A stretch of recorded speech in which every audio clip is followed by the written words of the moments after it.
Sense 88 ना गए 2400 पर चोख। ये 24 अवतार इस विष्णु जी के और आदि ये 24 अवतार भगवान के, ये भी नहीं पार हो सकते। 3300 पर तलब है कोई बकरा कोई बोक। 33 करोड़ देवता भी कहते हैं ये भी कोई बकरा बनेगा कोई बोक, यानी 84 लाख योनियों में जाएंगे। सैंस 88 5 में 2500 में पूछे, ये तो अस्थिर है नहीं कभी मुकाम के बेकूच। 24 अवतार तक हो चुके हैं, 25वां और आवेगा नीकलंग नाम से कलयुग के अंत में। राजा हरिश्चंद्र जी स्वर्ग में बैठे हैं, उनको फिर यो चौधरी बना के भेजेगा काल यहाँ पर, यहाँ का अवतार बनाओगा। और वो क्या करेगा, कलयुग के लास्ट में कृतघ्नी लोग हो जाएंगे। अब ये जो समय चल रहा है वर्तमान का पुण्यात्माओं, ये मोक्ष काल है। अब ये मोक्ष समय है और ये कुछ 1000 वर्षों तक रहेगा। एक बार फिर पुण्य सतिथि ऐसे आएगी पृथ्वी पर जैसे सतयुग में हुआ करता था, क्योंकि सब मार धाड़ कर रहे हैं, चोरी लूटी खसोटी माया जोड़न की होड़ लाग रही है, किसी का बरकत नहीं, किसी को शांति नहीं, सबकी दुर्गति दूने दुख। निरे मेडिकल खोल लिए, शहर शहर में निरे हॉस्पिटल प्राइवेट भी, हर सब का भीड़ जो खचाखच भरे रहते हैं, क्योंकि उनके पाप नहीं कट सकते, वो मर जाए सड़ का हॉस्पिटलों में। और परमात्मा की दया से वो रोग आपके वैसे ही ठीक होने लग जाएंगे, क्योंकि परमात्मा से बड़ी कोई शक्ति है ही नहीं। लेकिन वो होंगे किस तरह, इस विधि से आपके अंदर नम्रता, आपकी भक्ति बढ़ेगी तब। तो ऐसे ये एक बार पूरे विश्व में एक बार या दौड़ रुकेगी, नहीं तो आगे लाग रही है। बाण भाई का प्यार रहा नहीं, माया माया दिखे, भाई भाई का माया के ऊपर मिनट में मुकदमा, लट्ठम लट्ठा, बाप की इज्जत नहीं, माता पिता से प्यार रहा नहीं, और कोई साहूकार दिखता ना। मान किसी ने 2 नंबर करके इकट्ठा भी कर लिया, फिर पाप का भागी बनेगा, आगे 84 लाख योनियों में दुख पाओगे। तो बालक नादान बच्चे हैं जो जहर खा रहे हैं, जब इनको ज्ञान हो जाएगा फिर छुएंगे नहीं, हाथ भी ना लावें। तो अब ये समय बहुत अच्छा चला। लास्ट अब क्या होगा, जब ये युग, ये कुछ समय है, मालिक का ये ज्ञान पूरे विश्व पर जाएगा, इसने कोई नहीं रोक सकता, क्योंकि सबको जरूरत है परमात्मा की, और यहाँ सुख होता है सबको। तो वहाँ जाने के बाद तो फिर लास्ट में कति कृतघ्नी प्राणी हो जाएंगे, भक्ति कोई करेगा ही नहीं, क्योंकि अभी तक तो ये ही नहीं पता था भगवान कौन है, मंत्र कौन सा जिस तो भगवान मिले, ये रोड़ा रड़ा रखी थी बात। अब ये कंसेप्ट क्लियर हो गया। अब कबीर परमात्मा ने क्या बताया था कि 9 मन सूत उलझिया ऋषि रहे जखमार, और सतगुरु ऐसा सुलझा दे उड़ जाए ना दूजी बार। 1 किलो सूत हो ना, सूत धागा, पहले कच्चे सूत होया करते, वो उलझ जाता, जब उन्हें खेचे तो टूट जा, गांठ पड़े, वो धीरे धीरे सुलझाना पड़ता था। वो सारे दिन में 1 किलो भी सुलझ कर नहीं देता था।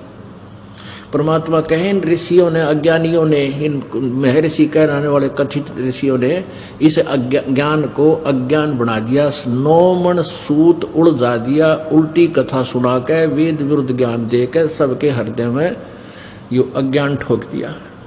अब 9 मन सूत उलझा रखा है इस ज्ञान का, और कहते हैं 9 मन सूत उलझिया ऋषि रहे झकमार, और सतगुरु ऐसा सुलझा दे उड़ जाए ना दूजी बार।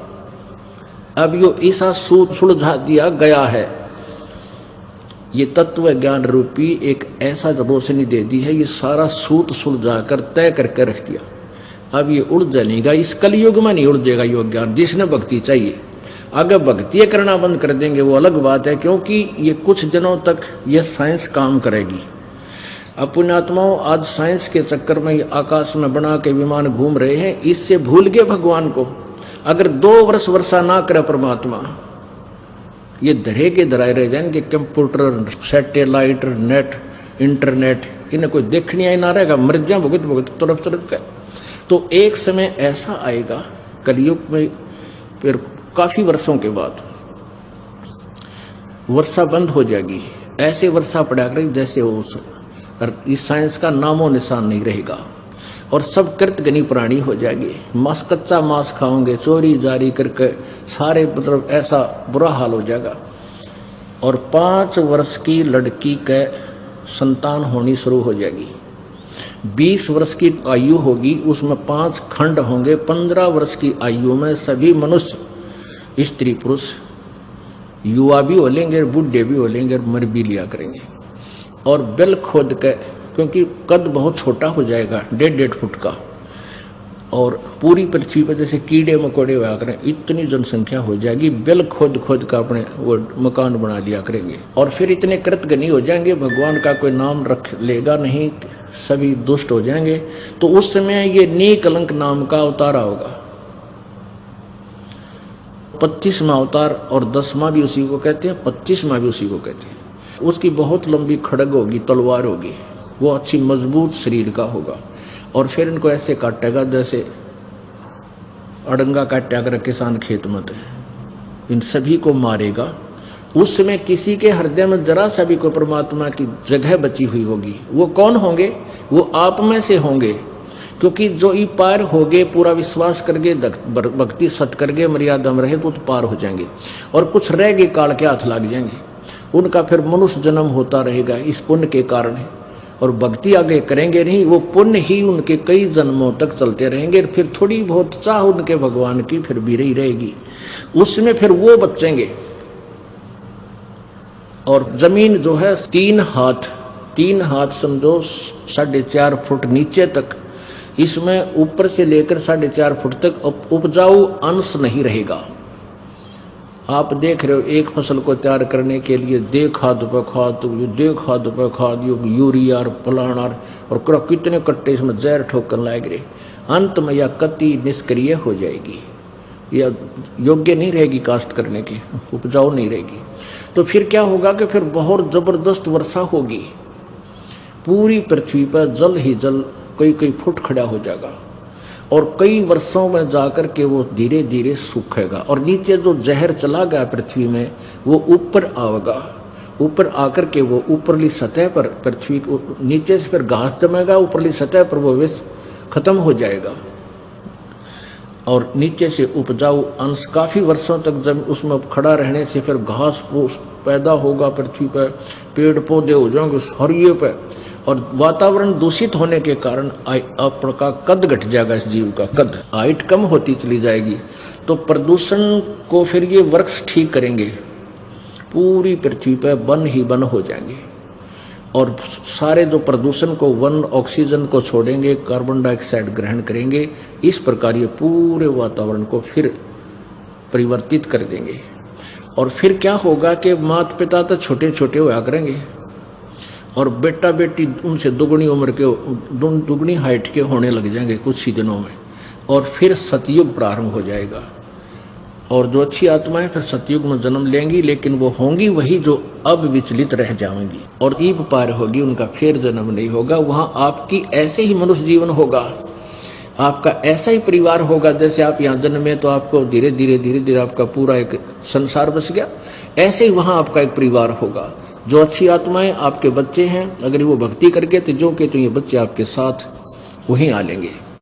और नहीं, वहाँ पर आपको बहुत अच्छी व्यवस्था होगी, और वहाँ से भी आपको अलग से परिवार आपका उसी तरह होगा। और मृत्यु नहीं, बुढ़ापा नहीं, और किसी चीज़ का अभाव नहीं। तो यहाँ जो प्रसंग चल रहा था, 88 में 2500 में पूछे, ये तो अस्थिर है नहीं, कबे मुकाम कबे कूच। 88,000 ऋषियों में,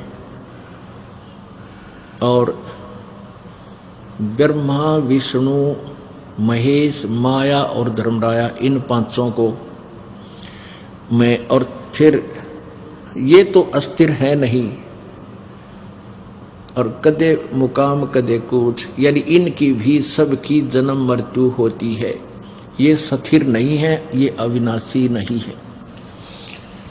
10वां तो अवतार है हिमालय का नीर, बहुत तक गोते खाएंगे, सतगुरु कहे कबीर। शब्द संदेशा कहते हूँ बिन बिन भेद विचार, इसको माया जानियो हो 9-10 अवतारे। माया माने ये भी जन्म मृत्यु के अंदर माया के खिलौने हैं। 9वां और 10वें जो अवतार हैं ये भी माया ही के अंदर, काल के अंदर ही उलझ पुलझ हैं। कृष्ण कन्हैया राम हैं ये बलि बावन अवतार, हिरणा कुश नरसिंह है सब माया विस्तार। वो तो अचल अनूप है नूरी दे शरीर, वो परमात्मा और है जिसका नूरी शरीर है, तेजोमय शरीर है, तेज पुंज का शरीर है। अब हमारा शरीर है 5 तत्वों के पुंज का, पुंज माने समूह, 5 तत्वों का पुंज है, और वो केवल एक नूरी तेज पुंज का शरीर है परमात्मा का। निराकार शरीर है मालिक, निराकार है परमात्मा, निराकार नहीं नर आकार, मनुष्य जैसा साकार है।